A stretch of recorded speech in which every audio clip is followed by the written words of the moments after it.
உங்கள் தந்திவன் தொலைக்காட்சியில் சின்ன திரையின் சிங்க பெண்கள் மாலை 7 முதல் 8 மணி வரை காணத் தவறாதீர்கள். கள்ளக்குறிச்சி அருகே ரேஷன் அரிசியை மூட்டை மூட்டையாக தனிநபருக்கு விற்பனை செய்வதாக புகார் எழுந்துள்ளது.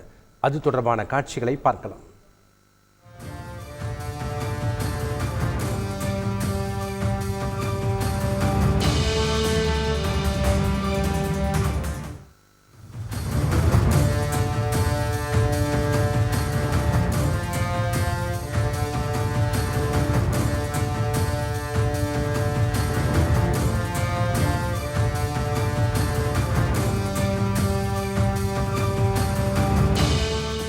இது குறித்த கூடுதல் தகவல்களை செய்தியாளர் அரவிந்தனிடம் கேட்கலாம். வணக்கம் அரவிந்தன், இந்த காட்சியினுடைய பின்னணி என்ன?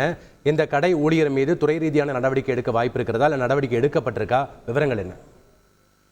கள்ளக்குறிச்சி அருகே உள்ளது பங்காரம் கூட்டுறவு. இந்த கூட்டுறவு கீழ் இயங்கும் நாய்விலை கடையில் பணிபுரியும் சத்தியமூர்த்தி என்பவர் விற்பனையாக பணிபுரிகிறார். இந்த நாய்விலை கடையில் நேற்று மதியம் பார்த்தீங்கன்னா ஆழ்ம நடமாட்டம் இல்லாத நேரம் பார்த்தாரு அந்த சேல்ஸ்மேன் அரிசி விற்பனை செய்யும் வியாபாரியை வர சொல்லி மூட்டை மூட்டையாக அரிசி பொதுமக்களுக்கு வழங்க வேண்டிய இலவச அரிசியை மூட்டை மூட்டையாக வெள்ளை சட்டை மற்றும் வெள்ளை வேட்டி அணிந்து கொண்டு அந்த ஓட்டரும் தூக்கி செல்லு ஆட்டோவில் அடுக்கும் காட்சி தான் தற்போது நாம் பார்த்து வருகிறோம். இது மாதிரி பொதுமக்களுக்கு வழங்க வேண்டிய அரிசியை தனிநபருக்கு விற்பனை செய்யும் இந்த வீடியோ வெளியாகி பரபரப்பை கிளப்பியிருக்கு. இந்த வீடியோ தற்போது சமூகத்தில் வைரலாகி வருது. இதன் பிறகே துறை ரீதியான நடவடிக்கை எடுக்கப்படும் என்று அதிகாரி தரப்பில் நாம் கேட்டபோது தகவலை தெரிவித்தனர்.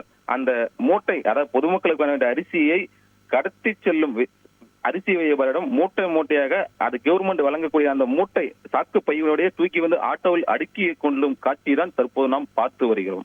உங்கள் தந்திவன் தொலைக்காட்சியில் சின்ன திரையின் சிங்க பெண்கள் மாலை 7 முதல் 8 மணி வரை காணத் தவறாதீர்கள்.